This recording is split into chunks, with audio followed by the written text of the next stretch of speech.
Hey, you ever see someone fall in love when they least expect it? Like a car crash, but with roses. One minute they're busy pretending they don't need anyone, walking with their chin up, shoulders stiff like statues, and the next, boom, eyes locked, heart skips, brain panics. That's the thing about love. It doesn't knock. It kicks the damn door off its hinges, then walks in with muddy boots and a smile that makes you forget how to breathe. People like to think they can control it, time it, swipe left on it, but no. Love laughs at your plans. It doesn't care about your 5-year strategy or your emotional checklist. Unexpected love arrives when you've stopped searching for it. Funny thing, isn't it? People run around in circles, begging for affection, chasing silhouettes, feeding off illusions they crafted in their lonely little heads. But love, oh, love is a bit of a show-off.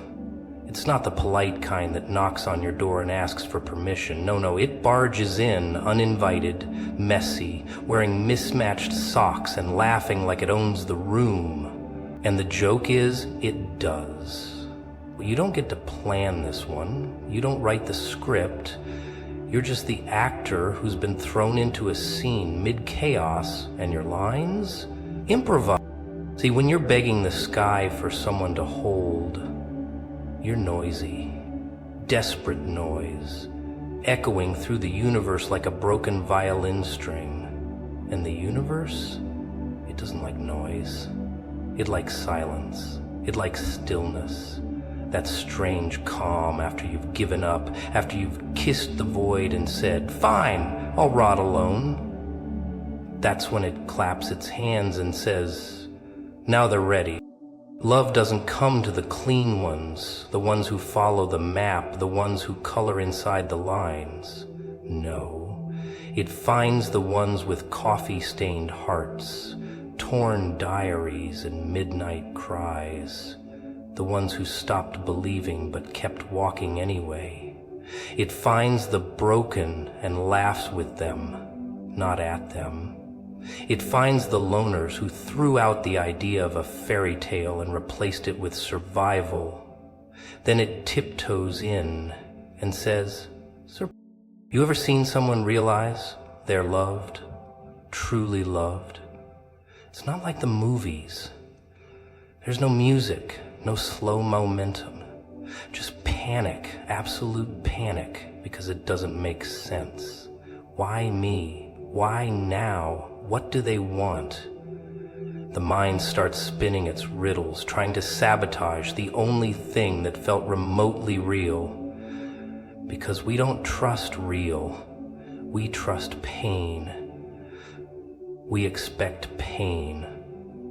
We sip it like morning tea.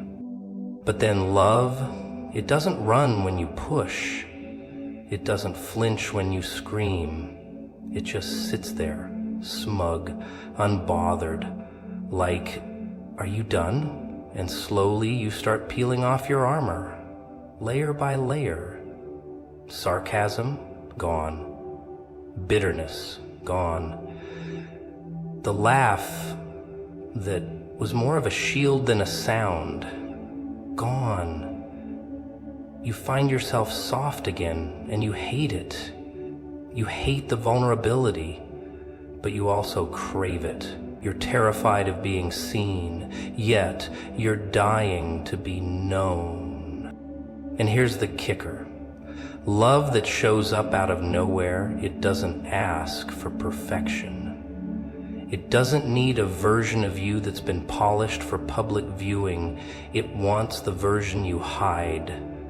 The dark thoughts, the weird habits, the old wounds. It doesn't flinch when it sees the shadows. It dances with them. Now, some people get scared and run. They label it too fast, too strong, too intense. But the truth is, it's just real. And real is rare. Real is violent in its honesty. Real breaks patterns. Real makes you question every shallow connection you ever called love. It rewrites your rules. And if you're not ready to bleed a little, you'll miss it. Most people don't fall in love. They fall in comfort, in routine, in convenience. But unexpected love, that's an ambush, a car crash, a thunderclap in a library. You don't ease into it, you get hit. You sit there, dazed, wondering what the hell just happened. And by the time you realize, you're already in too deep. So why does it only come when you're not looking? Because looking comes with conditions. They must be this tall. They must make me laugh. They must heal my childhood trauma with one kiss. You build a list, a checklist for the divine, but the divine doesn't follow instructions. It sends what you need, not what you think you want. Unexpected love, it's the plot twist in your story, the character you didn't see coming but now can't imagine the scene without, the kind that doesn't knock, doesn't call ahead, just walks in with muddy boots and a smirk that says, "You were waiting for me even if you didn't know it." You know what people love? Control. Ah, yes, that sweet illusion. Like they're the directors of their own little films, choosing the cast, setting the stage, editing the dialogue to make themselves look noble. But when it comes to love, real, inconvenient, inconveniently timed love, suddenly the script is on fire and nobody knows their lines anymore. That's when things get interesting. That's when people panic. Because love that arrives without an appointment, it can't be controlled. And that scares the hell out of them. You walk into your day expecting nothing special. Coffee tastes the same. People blur past like background noise. You wear the same tired expression you've worn for months.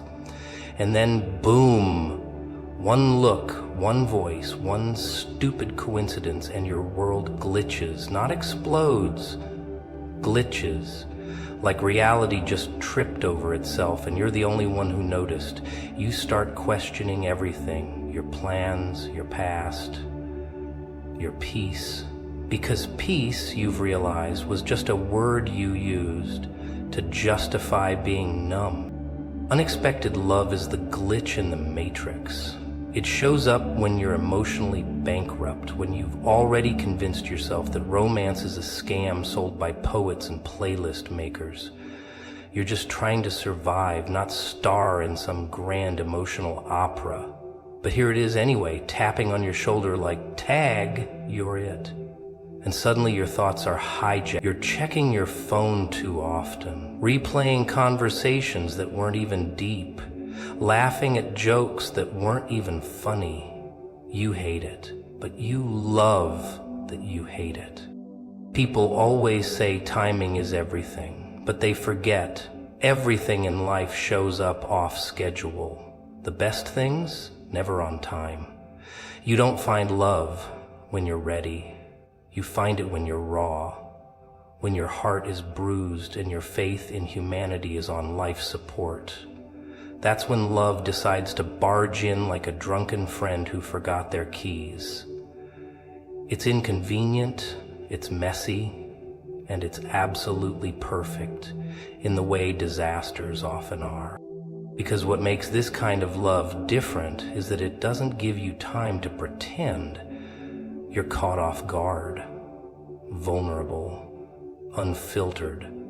So instead of showing them your first damp personality, they meet the real you, the one who talks too fast when nervous, who zones out mid-sentence, who second-guesses every compliment. And weirdly, they stay, not despite those things, but because of them. Because unexpected love doesn't fall for the polished version of you. It falls for the parts you thought were unlovable. You start to notice weird things, like how your scars don't feel so heavy when you talk to them, how their voice is starting to sound like safety, how even silence with them feels full. It's not like those fairy tales you were fed as a kid. No one's riding in on a horse, no music swells in the background, but the way they look at you feels louder than any soundtrack ever could. And you try to sabotage it, because that's what you've always done. You build walls with sarcasm, push them away with overthinking. You wait for the other shoe to drop, because in your world, shoes always drop. But this time, they don't. Or maybe they do, but the other person just picks it up, hands it back, and says, I'm not going anywhere.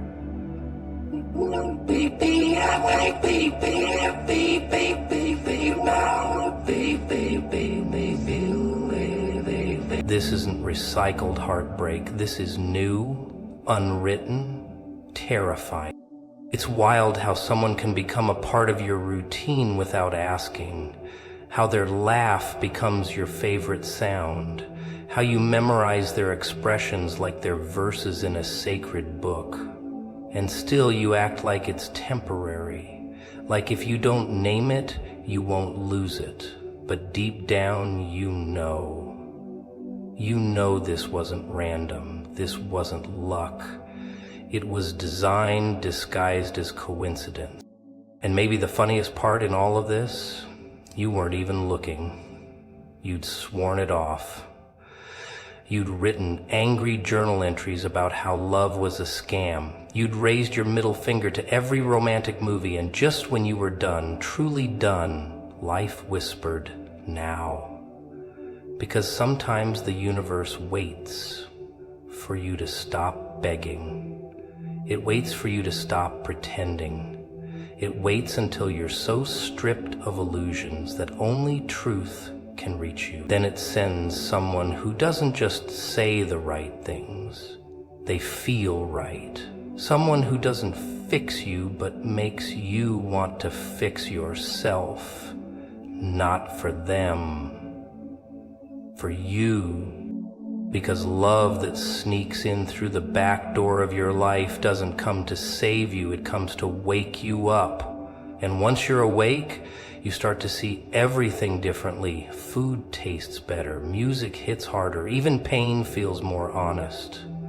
And you start laughing again, not the polite kind, the deep kind, the kind that makes people look at you and wonder what changed.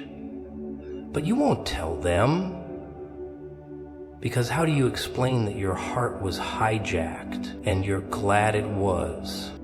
You ever sit in silence so long you start to hear things you didn't ask to hear? Not voices, not ghosts, just truth. The kind that creeps up when there's no one left to impress. No audience, no applause, just you and that ticking clock. And you realize you've been lying to yourself masterfully, like a magician. Abracadabra, here's your fake smile. Alakazam, here's your dream that isn't yours. But deep down, under the clutter, under the ego and the filters and the fake friends, you know something's off. You've always known. You just got really good at pretending you didn't. The funny thing about pretending is you start to forget you're doing it. You build a whole identity around the mask. People clap, people like it, and you start thinking maybe this version of you is enough. But every time you're alone, the real you starts scratching at the walls, whispering, "Let me out." And you ignore it. You throw on another distraction, another scroll, another fake goal. You call it ambition, but really, it's noise to drown out the fact that you don't even recognize your own reflection anymore. So here's the real trick. The moment you stop pretending, the world loses interest. You stop entertaining, they stop watching. You stop smiling on cue, they call you unstable. You stop chasing the dream they sold you, they call you lazy. But what they really mean is, you've become dangerous. Because nothing's more dangerous than someone who sees through the act. Someone who doesn't flinch when the curtain falls. Someone who doesn't care if the world applauds anymore. That kind of clarity, oh, it comes with pain. Raw, unfiltered, uncurated pain. The kind that doesn't post well on social media. The kind that makes you question everything you thought you wanted.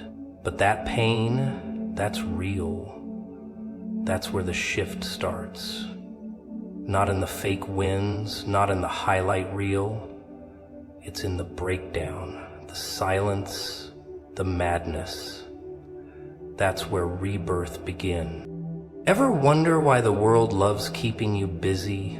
Because if you ever stopped long enough to think, to really think, you'd burn the whole script. You'd realize your job isn't your purpose. Your relationship isn't love. Your goals aren't even yours. You're just a well-trained actor in someone else's play.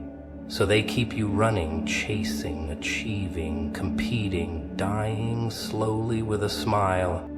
But there's a moment, a crack in the show, where something real slips through. Maybe it's in a conversation that hits too close. Maybe it's in a loss that shakes your fake peace. Maybe it's just waking up one day and thinking, I don't want this life anymore. Not in the dramatic movie scene way. Just quiet refusal. That's when the gears shift. That's when the smoke clears. And that's when you get to choose. It won't be loud, it won't be glamorous. It'll feel like dying. Because in a way, it is. The death of who they told you to be, the funeral of your old mask. And people will mourn it more than you. They'll miss the version of you that served them, the polite version, the people-pleasing puppet. But let them grieve, let them talk, let them go. Because what comes next isn't for them. You start noticing little things. Like how silence doesn't scare you anymore. Like how you laugh without checking if anyone else is laughing. Like how your soul doesn't ache every time you wake up. And it's not that the world changes, it's still messed up, still chaotic, still full of broken people playing perfect, but you change. You stop needing their approval, you stop asking for permission, you stop explaining your growth to people still addicted to comfort. They'll call you crazy, delusional, selfish, because how dare you choose truth over tradition? How dare you live for yourself instead of their expectations? But that's the price.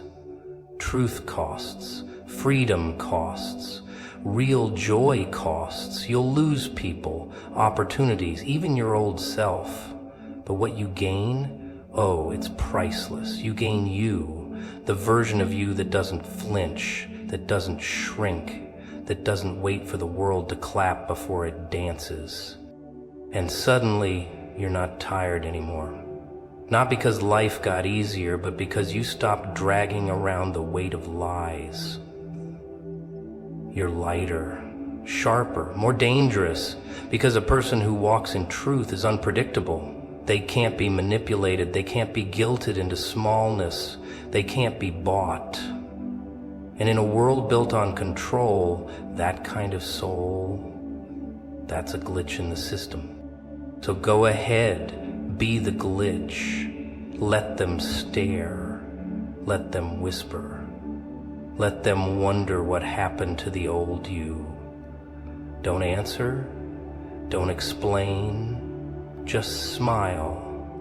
Because for the first time in your life, the mask isn't wearing you. You know what people hate more than the truth?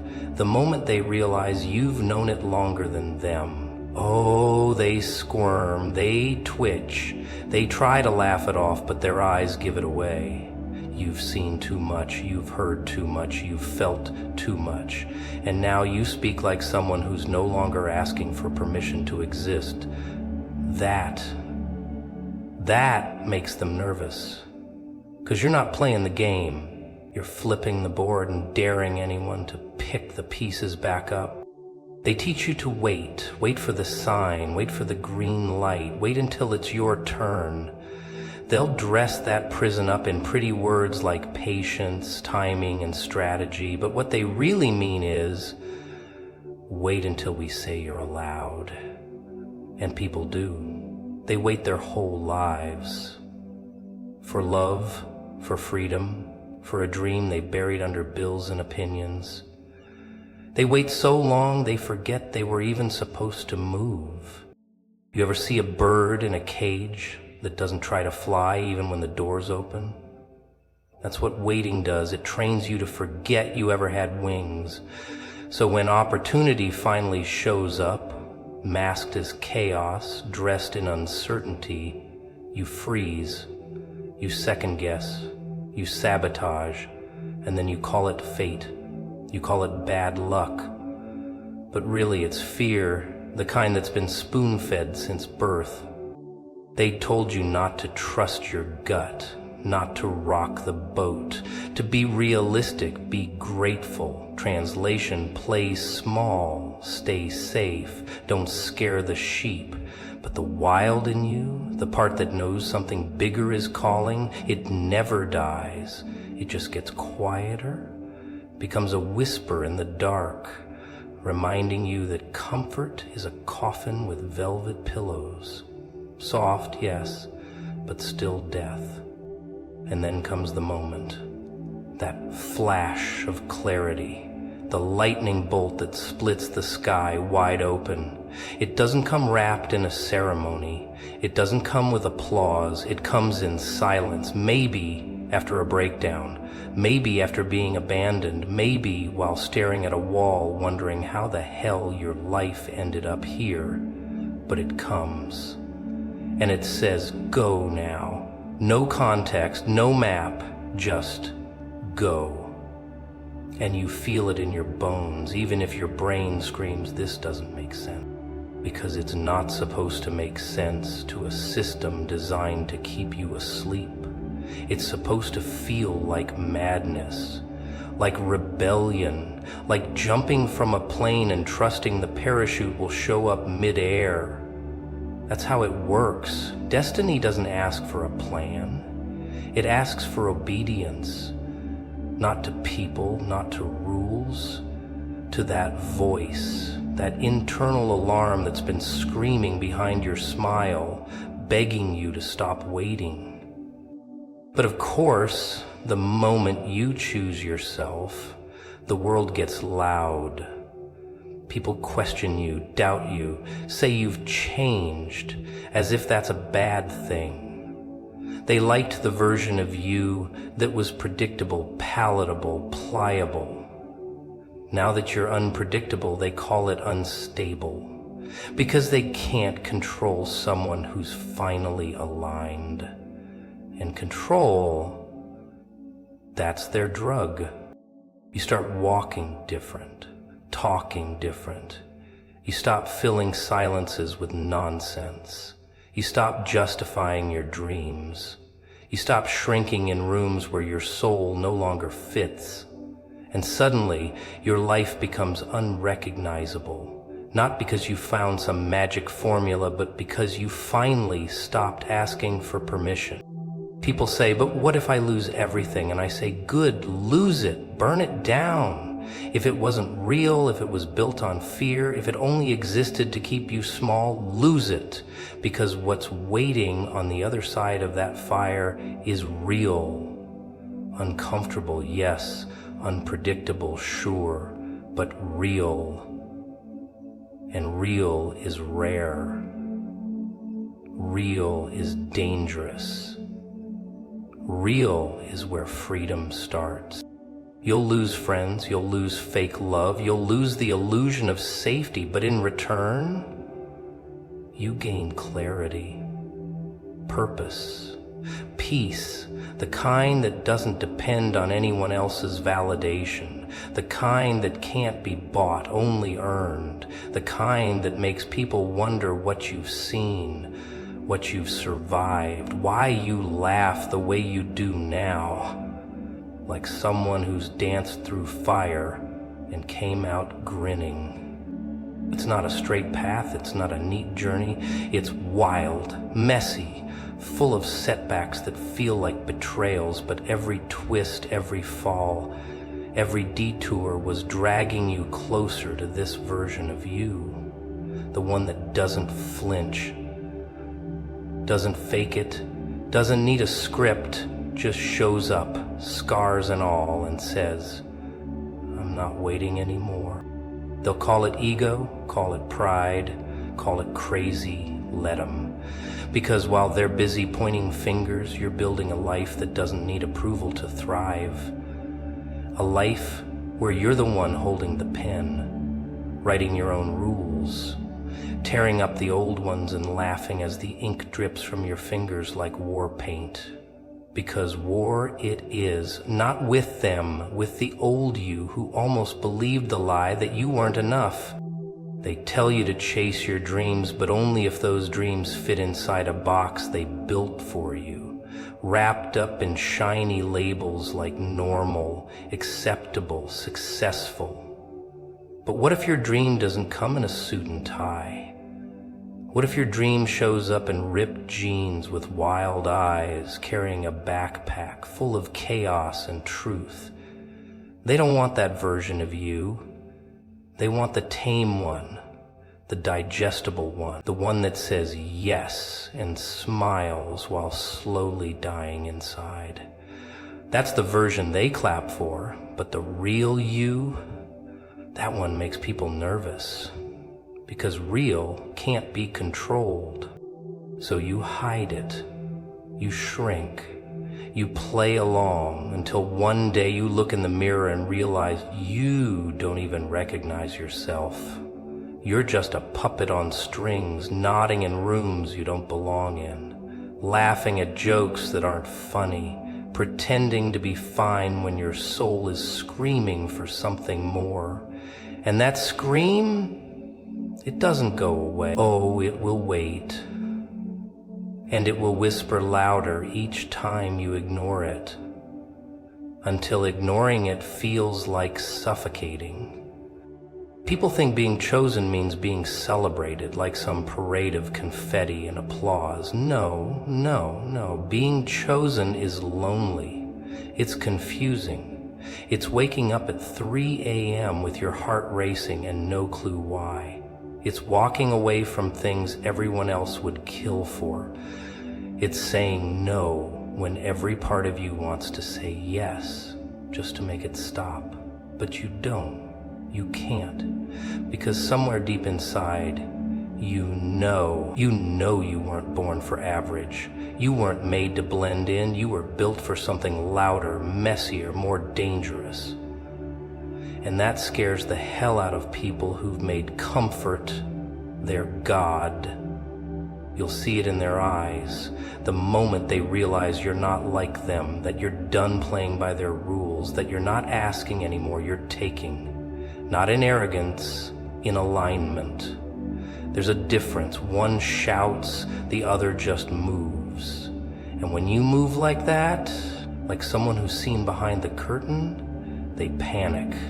Because they're still worshiping illusions and you've started setting yours on fire. So you pack your bags, not the ones filled with clothes, the ones filled with pieces of you that never fit here anyway. The parts that were always too much or too different or too intense. You carry them proudly now, like armor. Because you've learned that those pieces, those are your power. Not your problem. They are the reason you'll be the one who makes it out while everyone else is still waiting for a sign. And just when you think you've got it all figured out, life throws the curveball. Someone walks in, unexpected, out of nowhere, not to save you, but to see you. To say, I've been watching you walk through fire and I've got the keys to a door you didn't even know existed. Not because you begged, not because you chased, but because you aligned, because you stayed the course when it was easier to quit. And suddenly, everything shifts. The pain starts to make sense. The rejection starts to look like redirection. And the isolation, it becomes preparation. But here's the kicker.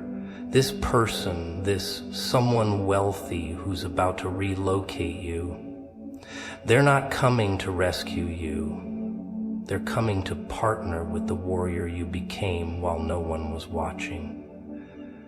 They don't want the watered-down version. They want the one who bled, cried, clawed, and still showed up. The one who never begged for a seat at the table because you built your own. And now that table is being noticed. It won't look how you expected. It won't come wrapped in gold or dipped in perfection. It'll be gritty, raw, real, maybe a little chaotic. But so are you. And maybe, just maybe, that's exactly what the world needs right now. Not another polished puppet, but someone who's tasted both heaven and hell and decided to keep walking anyway. So when they ask you how it happened, you won't be able to give them a straight answer, because it wasn't logic. It wasn't luck. It was alignment. Relocation didn't happen when you got the offer. It happened the moment you decided you were done settling for crumbs. When you burned the old version of you and rose from the ashes unapologetically. When you stopped explaining your worth and started embodying it. That's when everything shifted. But they won't get it. Most of them never will. Because they're still chasing approval, still auditioning for rooms you were born to lead. Let them. You've got places to be, doors to walk through, worlds to create. And someone powerful just decided they want front row seats to the storm you've become.